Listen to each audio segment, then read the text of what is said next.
नमस्कार, times now Bharat पर आपका स्वागत है। आपके साथ मैं हूं राकेश पांडे। शाम के 5 बजने वाले हैं। वक्त हो गया है देश के सबसे पसंदीदा डिबेट शो राष्ट्रवाद का। राष्ट्रवाद यानी देश से बढ़कर कुछ नहीं। और जब बात राष्ट्र की तो आज सवाल संविधान पर चर्चा के दौरान हुई बयानबाजी से। सवाल ये कि संविधान का रक्षक असल में कौन है, कौन संविधान का अपमान कर रहा। सवाल की क्या संविधान का नाम लेकर विपक्ष पर्सनल नैरेटिव सेट करने की कोशिश कर रहा। संविधान पर चर्चा के दौरान उन्नाव संभल सर्वे एनकाउंटर का नाम लेकर प्रियंका और अखिलेश ने कौन सा अपना एजेंडा सेट किया। आज देश का संविधान 75वें साल में प्रवेश कर गया। इसीलिए आज लोकतंत्र के मंदिर यानी देश की संसद में इस पर आज से चर्चा की शुरुआत हुई। सरकार की ओर से चर्चा की शुरुआत राजनाथ सिंह ने की। उन्होंने कांग्रेस की सरकारों में संविधान के दुरुपयोग को गिना दिया। तो विपक्ष की ओर से पहले प्रियंका गांधी वाड्रा और फिर अखिलेश यादव भी जमकर बरते। मगर देश के संविधान की बात करते करते ये दोनों ही नेता अपने अपने एजेंडे पर आ गए। प्रियंका गांधी ने उन्नाव और संभल का मुद्दा उठाया तो अखिलेश यादव यूपी में एनकाउंटर और सर्वे का जिक्र करते करते मुस्लिम तुष्टीकरण की सियासत करते देखे गए। ऐसे में सवाल यह कि क्या देश के लोगों को संविधान के नाम पर एक बार फिर से गुमराह करने की कोशिश हो रही है। क्या संविधान की आड़ लेकर विपक्ष एक बार फिर से अपना एजेंडा चलाने की कोशिश में है। सवाल यह भी कि संविधान के पीछे छिपकर क्या तुष्टीकरण की पॉलिटिक्स हो रही है। इसी पर डिबेट, लेकिन पहले इस रिपोर्ट को देखिए।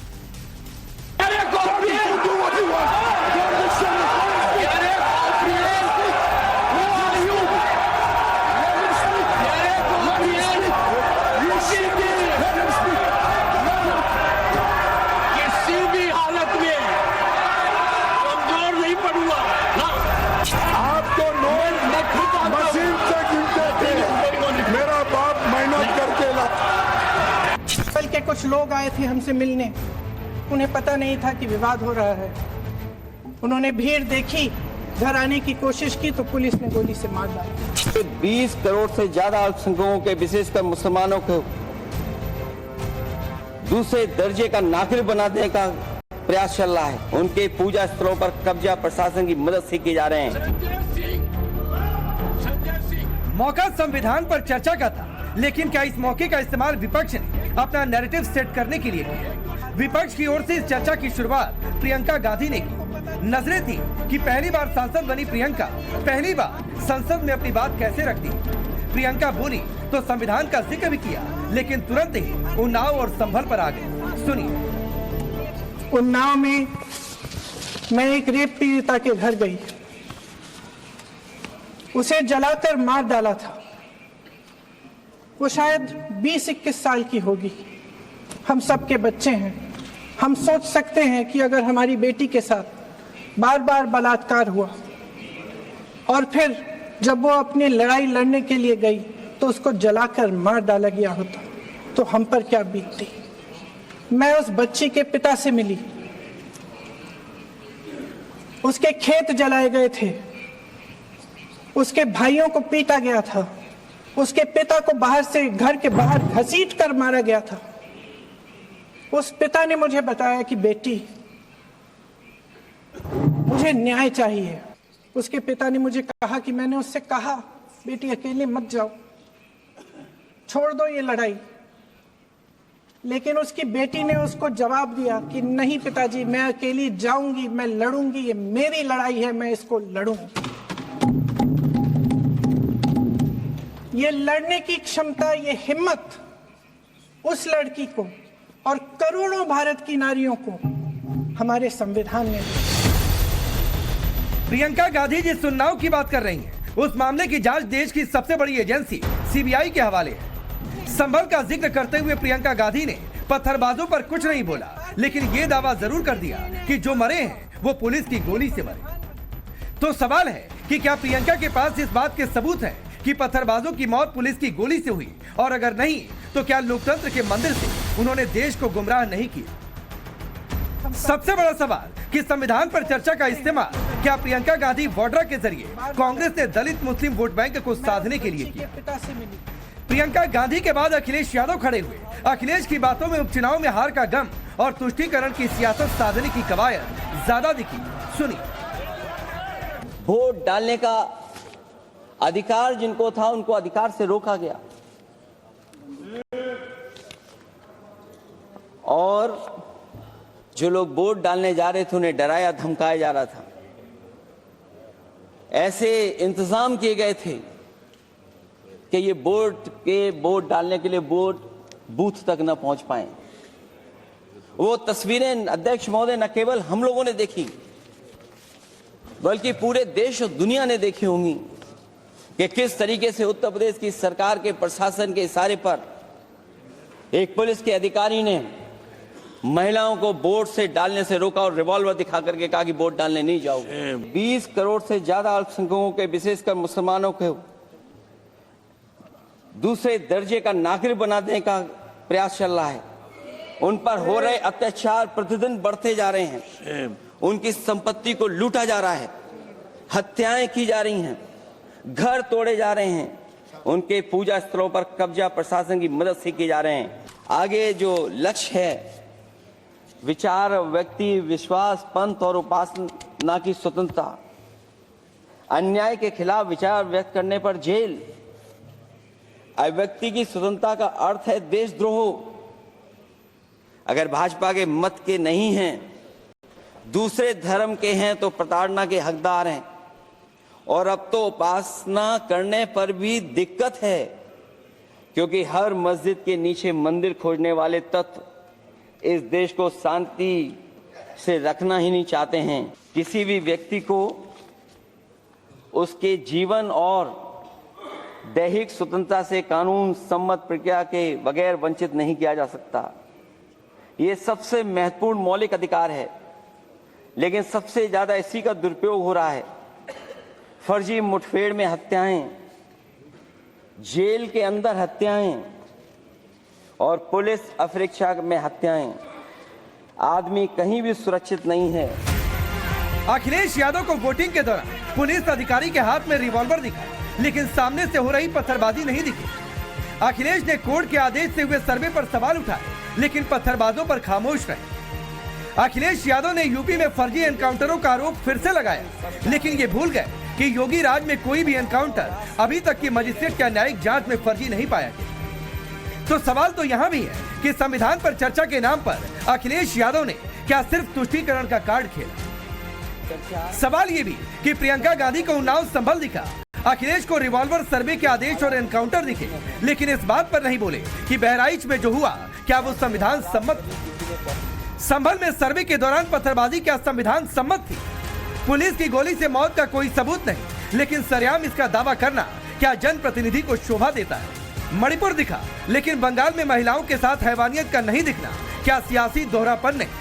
और सबसे बड़ा सवाल कि संविधान के 75वें साल की शुरुआत हो रही है, लेकिन इस मौके का इस्तेमाल कैसे हो रहा है?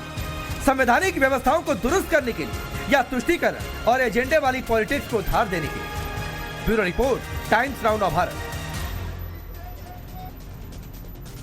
तो सवाल तो है कि संविधान के हिसाब से देश में सियासत कर कौन रहा है, पक्ष या विपक्ष? चलिए पहले परिचय में आपका आज के मेहमानों से करवाता हूं। सिद्धार्थ यादव भारतीय जनता पार्टी के नेता और प्रवक्ता, अवधेश जी वरिष्ठ पत्रकार हमारे साथ मौजूद हैं, कृष्णकांत शर्मा जी कांग्रेस पार्टी के नेता, पवन राव अंबेडकर हैं, प्रवक्ता हैं, नेता हैं एमआईएम पार्टी के, और प्रोफेसर धर्मेंद्र यादव हैं, समाजवादी पार्टी के नेता और प्रवक्ता। आप सभी का बहुत बहुत स्वागत है। कृष्णकांत शर्मा जी, पहला सवाल आपसे है। प्रियंका गांधी नई सांसद बनी है, संविधान की शपथ भी उन्होंने ले ली है, सांसद के तौर पर शपथ भी ले ली है, और शपथ झूठी नहीं खाई जाती है। उन्होंने कहा कि संभल में पुलिस की गोली से मर गए। क्या कांग्रेस पार्टी के पास कोई सबूत है कि पुलिस की गोली से मौतें हुई हैं संभल? देखिए, प्राइमा फेसाई यदि देखा जाए तो आप देखेंगे कि पुलिस की गोली से ही मरे हैं लोग वहां पे, क्योंकि अभी तक ये जांच का विषय है। लेकिन जब तक जांच बाहर नहीं आ जाता तो हम प्राइमा फेसाई हम पुलिस की गोली ही कहेंगे। तो इसमें नहीं, तो प्राइमा फेसाई आपने कैसे तय कर लिया? तो बाद में हम बता देंगे कि हाँ भैया नहीं है। नहीं, अपने मन से तय कर लिया, प्रशासन के कहने के हिसाब से तय कर लिया?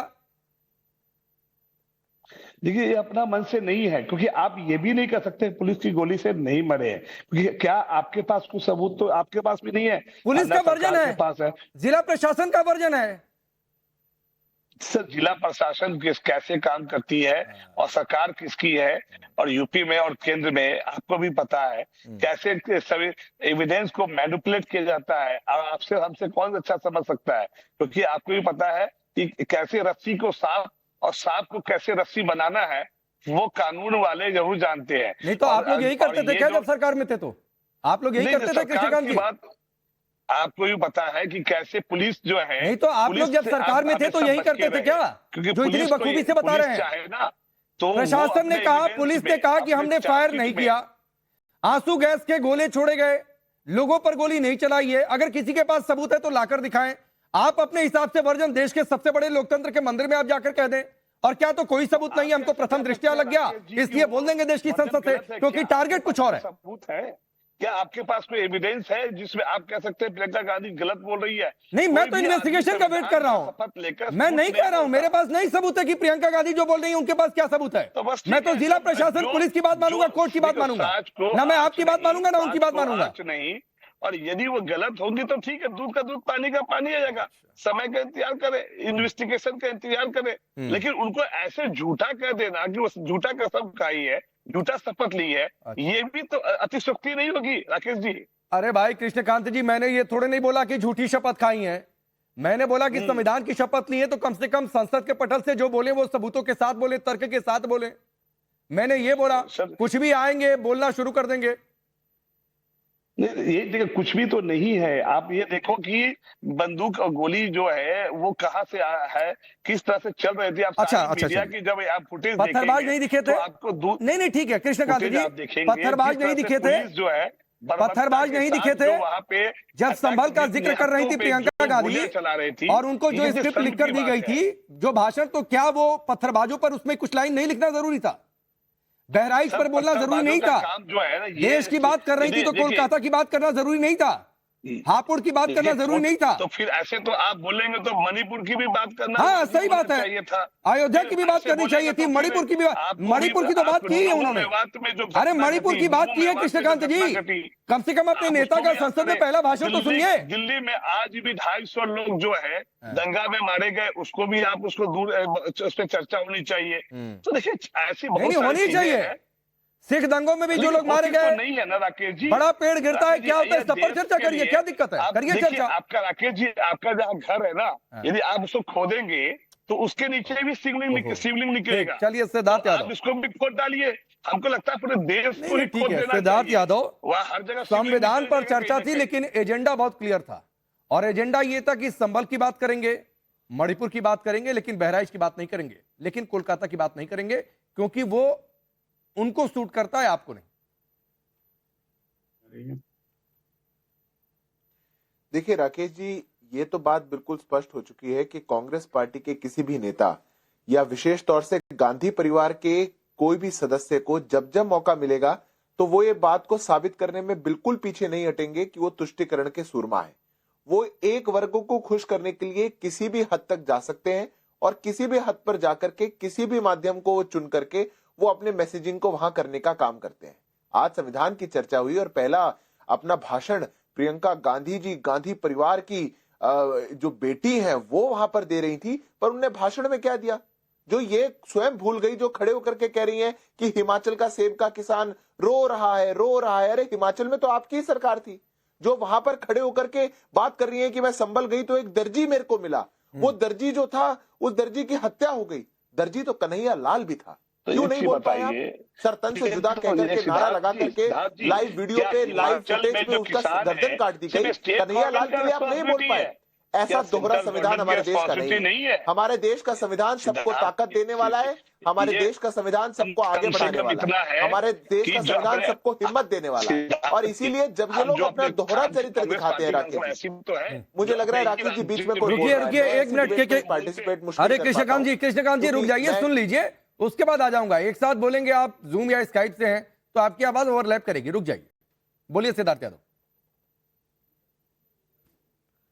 तो जब राकेश जी मैं अपनी बस बात पूरी कर दूं, ये जितने नेता हैं, अखिलेश जी बोलने लगे संविधान के ऊपर तो क्या बोले, वक्फ पर क्यों नहीं बोले? अरे संविधान में कोई वक्फ का उल्लेख है क्या? गरीबों की, शोषितों की, वंचितों की जमीन को गैर कानूनी तरीके से कब्जा लिया गया, वर्षों वर्षों तक उत्पीड़न हुआ, संविधान ने कोई वक्फ का प्रावधान नहीं किया। पर संविधान की बहस में नहीं बोल पाएंगे क्योंकि मैसेजिंग कहीं और करनी है, बात कहीं और की है, पहुंचानी कहीं और है। और इसीलिए जो माध्यम, जो मंच इनको मिलता है, ये अपने उस साधन को पूरा करने का काम करते हैं। उसके अतिरिक्त आज इनका कोई प्रयास नहीं था। देश समझदार है और बहुत प्यार से इनको देख रहा है। ठीक है, आपने अखिलेश जी की बात कर दी है तो धर्मेंद्र यादव, सही बात है, क्यों नहीं बोले संविधान में वक्फ का जिक्र है क्या कि एक वर्ग को एकदम अनलिमिटेड राइट दे दो, जहां रुमाल रख दिया वो जमीन उसकी, और दूसरा पक्ष अपने कोर्ट भी ना जाए, कोर्ट जाने का अधिकार है ना संविधान में सबको, तो इस पर बात क्यों नहीं हुई? और फिर किसी का इल्लीगल मकान गिरा दिया तो आप ये भड़काने की कोशिश कर रहे हैं कि मुसलमानों को दूसरे दर्जे का नागरिक बनाया जा रहा है। राकेश जी, उत्तर प्रदेश का प्रशासन संविधान द्वारा दिए गए वोट डालने के अधिकार को अगर रोकता है तो उसको द्वितीय दर्जे का नागरिक बनाने का प्रयास करता है। इस बात से आप सहमत हो या असहमत हो, मैं नहीं जो जानता। पत्थर कौन चला रहा था अगर इसी देश में, आप सुन लीजिए ना, नहीं तो इसी देश नहीं, में, बीच में आपने मुझसे इसी सवाल देश पूछे तो में- मैं पूछ तो रहा हूं कि पत्थर कौन चला रहा था। पत्थर कौन चला रहा था? हाँ बताइए, पत्थर कौन चला रहा था? गोली कौन क्यों चला रहा पुलिस था? के अधिकारी को मजबूरन हथियार हाथ में लेना पड़ा? गोली कौन चला रहा था बताइए ना, गोली कौन चला रहा था? गोली पुलिस ने नहीं चलाई, जो गोली उसका जो कौन वर्जन चला रहा था है। बताइए। जिस दिन साबित हो जाएगा कि पुलिस ने चला दी, उस कौन पर चला उस दिन रहा उस था पर भी बताइए, चर्चा कर लूंगा पत्थर कौन चला और रहा था? बीजेपी से सवाल पूछ लूंगा। गोली और कौन और चला और रहा था बताइए पत्थर ना, सामने आगे से बताइए। चलेगा तो पुलिस क्या करेगी? फूल माला लेकर जाएगी? गोली चला देगी? नहीं, गोली नहीं चला चलाएगी, गोली नहीं चलाएगी आपसे भाई, परमिशन लिया था? गोली बिल्कुल नहीं आपसे चलाएगी। परमिशन लिया था तो क्यों चला दिया? तो अयोध्या में गोली क्यों चल गई थी फिर? आप फिर अयोध्या पहुंच गए? अरे फिर अब आप तार जोड़ रहे हैं तो जुड़ते जाएंगे गोली तार। चला रहे थे दोनों जगह। बिल्कुल सही बात है, गोली नहीं चलानी चाहिए पुलिस राकेश जी, को। और राकेश जी, संभल के आपने मामले में अपने अभी तक पैकेज प्रशासन सुन का लीजिए। यही स्टैंड है कि हमने लोगों पर सुन फायर लीजिए। ओपन नहीं किया, आप सुन लेकिन लीजिए, अयोध्या आप में सुन तो गोलियां चली ना। आपने अपने पैकेज में, आप बोलने दोगे तब तो बोलेगा आदमी कुछ। एक बार सवाल पूछ लिया, फिर सवाल पूछ लिया, फिर दूसरा आपने मुझसे सवाल लिया। पूछना शुरू किया, इसलिए आया बीच में, बोलिए। तो आप नहीं उत्तर दे पाए ना, इसलिए दूसरा सवाल आ गया। मैं ये कह रहा हूं कि अगर भारतीय जनता पार्टी देश के नागरिकों का अधिकार छीनेगी तो उसके खिलाफ हम नहीं बोले, किसानों का अधिकार अगर छीनेगी तो उसके खिलाफ नहीं बोले। इस देश, आप सीनियर जर्नलिस्ट हैं, इस देश के पार्लियामेंट में जो कानून बनाया जाता है इस देश के चुने हुए सांसद बनाते हैं, और सांसद में बना हुआ कानून पूरे देश का कानून होता है, किसी पार्टी का नहीं होता, किसी व्यक्ति का नहीं होता है। अगर उस कानून में कोई खामियां है, आप वक्फ बोर्ड कानून की बात कर रहे हैं, आप वर्शिप एक्ट की बात कर रहे हैं, भारतीय जनता पार्टी को इतनी अगर चिंता थी तो पिछले 10 वर्षों से क्लियर मैंडेट था, क्यों नहीं बदल दिया उसमें? क्यों नहीं अमेंडमेंट कर दिया भारतीय जनता पार्टी ने? अगर भारतीय जनता पार्टी खामी लग रही है, भारतीय जनता पार्टी को बस देश में अस्थिरता फैलानी है, ताकि जो देश के बुनियादी बातें हैं, बुनियादी मुद्दे हैं, उस पर बात नहीं हो। दूसरी बात, आप वक्फ बोर्ड की बात कर रहे थे, मैं आपसे जानना चाहता हूं कि वक्फ बोर्ड की जो एपेक्स कमेटी है वो सेंट्रल एपेक्स बोर्ड है उसका, और सेंट्रल बोर्ड में कौन होता है? इस देश का जो माइनॉरिटी मिनिस्टर होता है। Minority minister Bharatiya Janata party सरकार में कौन है? वो उसका चेयरमैन है। उसके बाद 2 जज होते हैं सुप्रीम कोर्ट के और हाई कोर्ट के, 3 मेंबर ऑफ पार्लियामेंट होते हैं। तो ये बताइए कि उस वक्फ बोर्ड की कमेटी में अगर इस देश का माइनॉरिटी मिनिस्टर हो, जिसमें भारतीय जनता पार्टी की सरकार हो, तो उसी का तो आदमी उसका चेयरमैन है, तो वो गलत कैसे कर देगा? मुझे बताइए जरा।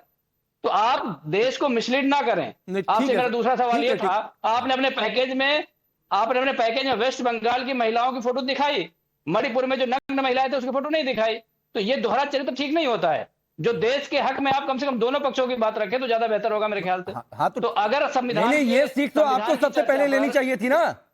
ये सीख तो आपको सबसे पहले लेनी चाहिए थी कि मणिपुर पर बोलते हैं तो बंगाल भी जाकर बोल लेते, वहां पर जाकर मंच नहीं शेयर बिल्कुल करते। बोले, आप तो खैर, दोनों सिद्धार्थ बोले ना। यादव रिप्लाई करिए, मैंने आपसे फिर मैं आगे कहा। बढ़ता हूं।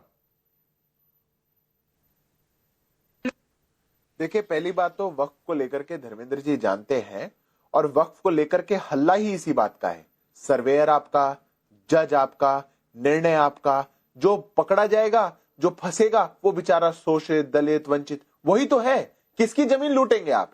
जो दबा हुआ है, कुचला हुआ, उसी को तो लूटेंगे, और तो जाके किसी के लूटेंगे नहीं। सबसे ज्यादा जो दलितों पर, शोषितों पर, वंचितों पर जिस एक कानून ने हमला करने का काम किया, उसके साथ आपके नेता खड़े हैं, और फिर आप टीवी पे बैठ करके समझा रहे हैं माइनॉरिटी का मिनिस्टर रहेगा और ये रहेगा। अरे सर्वेयर आपका और जज आपका, वहां पे जाकर के आप तय करेंगे कि ये क्लेम ठीक है कि नहीं है। 2 प्रकार का वक्फ होता है। ये इतने दिन से बहस कर रही है धर्मेंद्र जी, बहुत भोला बनने की प्रयास मत करिए, पहली बात। रही दूसरी बात, अगर संसद के अंदर खड़े होकर के कोई भी नेता ये खड़ा होकर के कहता है कि इसकी गोली से कोई वो मरा, वो देश का पंच है, वो देश का पटल है, कोई सांसद ये बात कह सकता है? जब तक कोई बात वेरीफाई ना हो, जब तक किसी बात के कोई साक्ष्य ना हो, जब तक कोई बात प्रमाणित ना हो, आप ये बात कैसे कह सकते हैं? पर देश के लिए तो कोई भी मंच हो, कोई भी मौका हो, उसको कौन निर्णय अपने लेता, मुझे लिए बताइए। मजाक रूपी, आपको उसको जहरू करना उपहास है बनाना, ना ये तथ्यों कांग्रेस पे बात पार्टी और करनी पूरे है, विपक्ष की ना आदत आपको हो लीगल चुकी पॉइंट है। पे बात वही करनी आप है, लोगों ने ना करके दिखाया है देश के और कुछ नहीं है। संवैधानिक पर मूल्यों पे आपको बात करनी है, बंगाल पे ना भी चुप्पी संवैधानिक चाहिए, तरीकों पर बात आपको करनी है। आरजीकर मेडिकल आप कॉलेज तो पर डर भी गए, चुप्पी भाषण आएंगे, चाहिए, हम बोल के आपको चले जाएंगे। संदेश खाली पर भी चुप्पी कुछ भी चाहिए, बोल के चले आपको जाओ, जो राजस्थान कहो वो पे बोल भी के चले चुप्पी जाओ। चाहिए, ठीक है। मैंने जो आपको हर जगह वक्फ चुप्पी बोर्ड की चाहिए, कमेटी के क्योंकि बारे में एजेंडा में बताया, फिट नहीं हो आप रहा। उसको या तो सही बहराइच बताओ, पे गलत नहीं, बताओ। ठीक है, ठीक फिर है। बात करिएगा आप पवन संबल राव की, अम्बेडकर जी, जहां पर पवन जाते राव हैं, अम्बेडकर जी, उपद्रवी और ये आपने पत्थर चलाते आपने हैं। संबल की चर्चा सुनी, आपने उन्नाव की चर्चा सुनी, संविधान पर चर्चा का मौका था। आप लोग क्या सोचते हैं, क्योंकि ये तो आपके पीछे खेलने की, उस पर तो सपा और कांग्रेस आज खेलते नजर आए। बहुत बहुत शुक्रिया राकेश साहब। आज मैं पार्लियामेंट में जो है प्रियंका जी का जो है अभी भाषण सुन रहा था। इतनी लचर स्क्रिप्ट जिसने बनाई है, इतनी दीनहीन स्क्रिप्ट बनाई है, भावनाओं से भरी हुई। सबसे बड़ा हथियार क्या है? भावनाओं के साथ खेलना। आज प्रियंका जी संसद में खड़े होकर के इस देश के नागरिकों की भावनाओं के साथ खिलवाड़ कर रही थी। कैसे? इन्होंने सिर्फ उन दो लोगों के नाम लिए जो इस देश में पीड़ित और वंचित हैं, मुसलमान और शेड्यूल्ड कास्ट।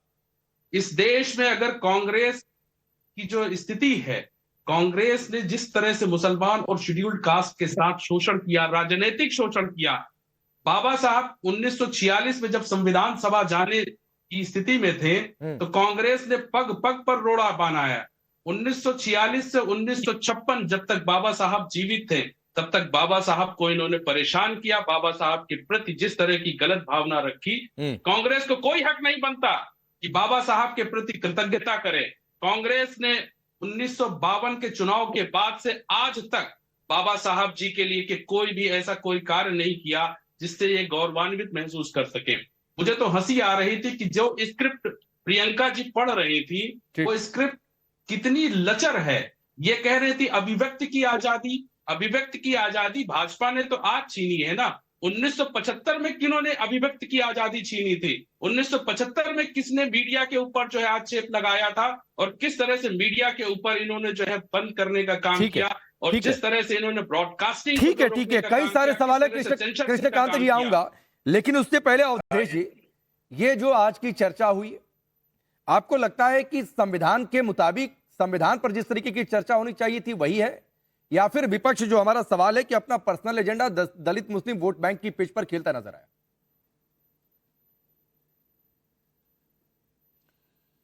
देखिए राकेश जी, हमारे धर्म में पुनर्जन्म की अवधारणा है, और हमारे देश के पूर्वज जिन्होंने इस देश का अंग्रेजों से मुक्ति के बाद हमको संविधान दिया और बनाया, अगर वो देख रहे होंगे तो सबसे ज्यादा कलेजा उन्हीं का कांपेगा। अगर हमारे देश के इतने बड़े बड़े नेताओं को संविधान दिवस की महत्ता, उसकी संवेदनशीलता और उससे समाज को, देश को क्या प्रेरणा मिल सकती है, ये भाव नहीं है, तो फिर तो आप मान के चलिए कि आपका लोकतंत्र चाहे संसद में हो या बाहर, भयानक रोगों से ग्रस्त हो गया है। देश हमारा बढ़ चुका था, कंस्टिट्यूएंट असेंबली बढ़ चुकी थी। आप सोचिए क्या परिस्थिति थी। लगभग 200 साल से थोड़ा कम, 175-80 साल अंग्रेजों की गुलामी थी। उसके पहले 800-900 वर्षों तक अलग अलग भारत की गुलामी से मुक्ति के बाद वो अवसर आया था। ऐसे अवसर पर संसद को सड़क में बदलना, विषय तो छोड़ दीजिए, ये क्या प्रेरणा देश में जा रहा है। और संसद में वैसे भी संसदीय विशेषाधिकार का प्रश्न होता है। जो कुछ भी हम बोलते हैं उसमें हमारे पास तथ्य होने चाहिए। अखिलेश जी तो बड़े नेता है, 5 साल मुख्यमंत्री रहे, वहां विपक्ष के नेता रहे, यहां सांसद रहे, 2009 से वो सांसद रहे हैं। 15 वर्ष अगर देख लिया तो ऐसे भी उनका कैरियर है। उसके पहले 2004 से देख लीजिए। तो अब ऐसे लोग, तो प्रियंका वाड्रा पहली बार आई थी, उनको मालूम था कि पहली बार के भाषण में टोका टोकी नहीं होती है, तो जो चाहो वो बोल दो। अब संविधान में किसी भी, डॉक्टर राजेंद्र प्रसाद उसके अध्यक्ष थे, संविधान स्वीकार करते समय उनका क्या भाषण हुआ था, नेहरू जी का क्या भाषण हुआ था, डॉक्टर अंबेडकर का क्या भाषण हुआ था, वल्लभ भाई पटेल के, मुंशी, उसका 4-4 लाइन भी ये लोग आज उद्धृत करते, और उसके बाद कुछ बात करते तो समझ में आती है। संविधान दिवस की चर्चा तो हुई नहीं, तो लग रहा था कोई अविश्वास प्रस्ताव की चर्चा है। ये भयावह परिस्थिति है। इसलिए बता रहा हूं कि हमने 2 बार ये तब है अवधेश जी, जब संविधान बचाओ 50 वर्ष जब पूरा संविधान बचाओ रैली, सरकार संविधान खत्म कर देगी, ऐसा नैरेटिव सेट किया गया। वही तो बता रहा हूं मैं अब खत्म कर रहा हूं। देखिए 1997 में स्वतंत्रता दिवस का 50 वर्ष पूरा हुआ था और देश की राजनीति में भयानक तनाव था। भाजपा की 13 दिन की सरकार गिरा दी गई थी। यूनाइटेड फ्रंट की सरकार थी जिसके पास 40 सीटें थी। कांग्रेस बाहर से बहुमत दे रही थी, रोज धींगा मुश्ती होती थी। लेकिन आप उस सम्मेलन को याद करिए, उस समय के नेताओं ने किस ढंग से भाषण दिए, कैसे संसद में प्रस्ताव पारित किए गए हैं, और आज क्या हो गया है हमारे देश को। तो इसका मतलब तो हम लोग जिनको रिप्रेजेंटेटिव बना के भेज रहे हैं उसके बारे में पुनर्विचार का अवसर है कि हमारे देश का जो पार्टियां हैं वो किस प्रकार का लीडरशिप, नहीं ये आपने बड़ी बात कह दी। और इस समय धर्मेंद्र जी आपने संसद को सड़क में बदल दिया। यूपी की पॉलिटिक्स से निकलकर शायद अखिलेश यादव नहीं समझ पाए कि आज संविधान दिवस पर बोलना था, उसको लेकर चर्चा करनी थी। एक फर्जी एनकाउंटर साबित नहीं हुआ, ना तो मजिस्ट्रेट ना तो जुडिशियल इंक्वायरी में। उल्टे मुलायम सिंह यादव के शासनकाल में देख लीजिए तो आप पता नहीं क्या ही बात करेंगे।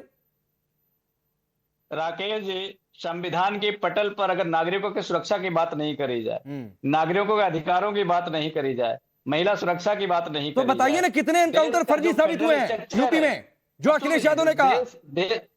अब सुन लीजिए ना, जो देश का संघीय ढांचा है उस संघीय ढांचे को मजबूत करने पे बात अगर नहीं की जाए तो किस पे की जाए? अरे तो करिए ना सर, लेकिन फैक्चुअल बात करेंगे ना, कि रैली में जो बोलते हैं कि फर्जी एनकाउंटर जाकर संसद में भी बोल देंगे फर्जी एनकाउंटर।